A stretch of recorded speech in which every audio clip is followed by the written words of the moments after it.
Hello and welcome to episode 321 of the video show. This is a show where I answer your questions about video, talk about video for business in general, and answer loads of different people's questions. So it can be about a particular piece of equipment. It can be about how to use video and how to get more views, that kind of stuff. It really could be any sort of question about video that you've got for business. So whether you're using video already, or if you haven't started yet, or if you just started, this is the show to watch. So each week we go live on Facebook, LinkedIn, and YouTube. So a broad range of different platforms. So feel free to subscribe across those. And if you've got any questions for future episodes of the show throughout this episode, post it in the comments below. If you've got any questions as the show goes on, feel free to post them as well. And as always, don't forget to subscribe so you never miss out on a future episode. Cool. So now that that's out of the way, what are we talking about today, I hear you ask? So today we're going to be talking about pattern interrupts. So firstly, let's look at what a pattern interrupt is. And what I did, I went onto a website called Google, and I just Googled, what is a pattern interrupt? So this is what I found. A pattern interrupt is a technique to change a particular thought, behavior, or situation. Behavioral psychology and neuro-linguistic programming, so NLP, uses this technique to interrupt and change the thought patterns and behaviors. So really, it's a way of getting people to stop and watch your content. So, but how is this sort of used in like regular everyday life? So everyone knows who Darren Brown is. He uses it all the time. This is a video from Tricks of the Mind, was like 2005, I think, maybe even before that. But we're going to cut over to that video now to show you how he uses NLP to interrupt people's patterns, and then we're going to come back. Do you know which way the actual pleasure beach is, the fun fair? The pleasure beach? I'm not really from around here. I think if you're the main one, if you follow down, just go down this road here. Yeah. Keep going, and it's on your left-hand side. So it's basically it is down there. Yeah. That's the tower, isn't it? But it's you don't mind me asking, do you? No. You're happy to give that to me. Okay, so it's down there. Yeah. Right. All right. Sorry about that. Cheers. Thanks ever so much. Yeah. Right. So it's just down that way. Can you just grab that? Can you just grab your watch and then you've got a phone on you as well? That'd be terrific. I'll just grab your. Thanks. I'll take that off. Lovely. Cheers. I'll just grab your phone as well and your house keys. Thank you. Thank you very much. All right, so it's just literally just down there. Yeah. Lovely. I'll grab that. So it's straight down there and keep going on your left-hand side as you go further down the road. All right, lovely. Thanks ever so much. Cheers, mate. Thank you. You're fine. Thank you.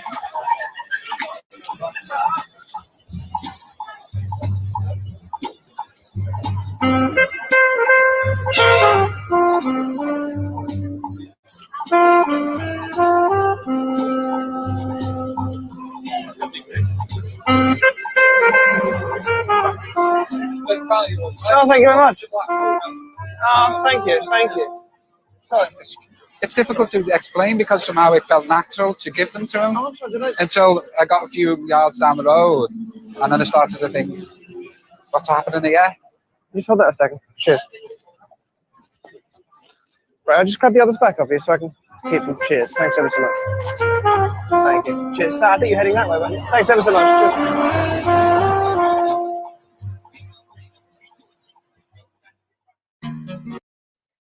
There we go. That's how Darren Brown does it. Fascinating stuff to watch that.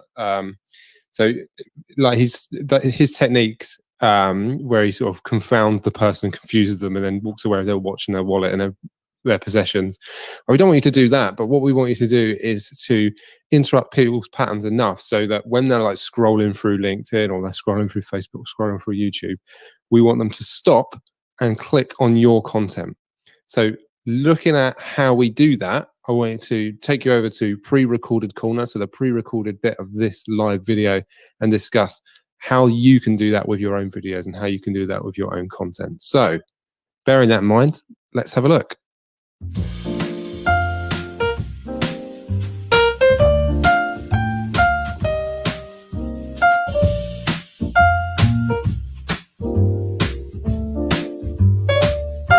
Hello and welcome to Pre-Recorded Corner, the part of the show where I discuss in depth something that we're talking about on the live show that I'm probably going to forget because it's live and you forget stuff when it's live. So in this part of the video, I want to talk about examples of pattern interrupts in videos that I've seen, things that I think work quite well and things that I think don't work so well in terms of pattern interrupts. So this whole thing came about because I made a video about a year ago about pattern interrupts. And the start of that video was me with a giant head. And the way it worked was people were scrolling through on LinkedIn, the video automatically starts playing. And instead of like me with my normal pretty big head, I had a giant head. And this works really well because people were scrolling through and then suddenly they see, oh, what's that guy doing with a giant head? So they stop and watch it. It's really weird how I sort of thought that would work and it ended up working pretty well. I was quite happy with it. And it is my most watched YouTube video as well. So obviously it has worked. So doing something like that where the video automatically starts playing and it grabs people's attention or it stops them, their automatic thought process and makes them stop and think, whoa, what the hell is that? That works really well. Another way of doing that is by having a line of dialogue. So there's a video for a product called the Squatty Potty where it starts off saying, "This is where your ice cream comes from. The creamy poop of a mystic unicorn."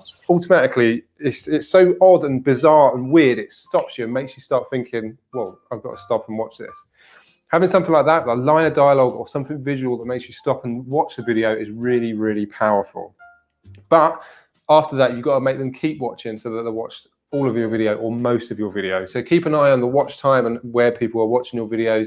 And then you'll see that, yes, your pattern interrupters works, but then your content is a good quality as well.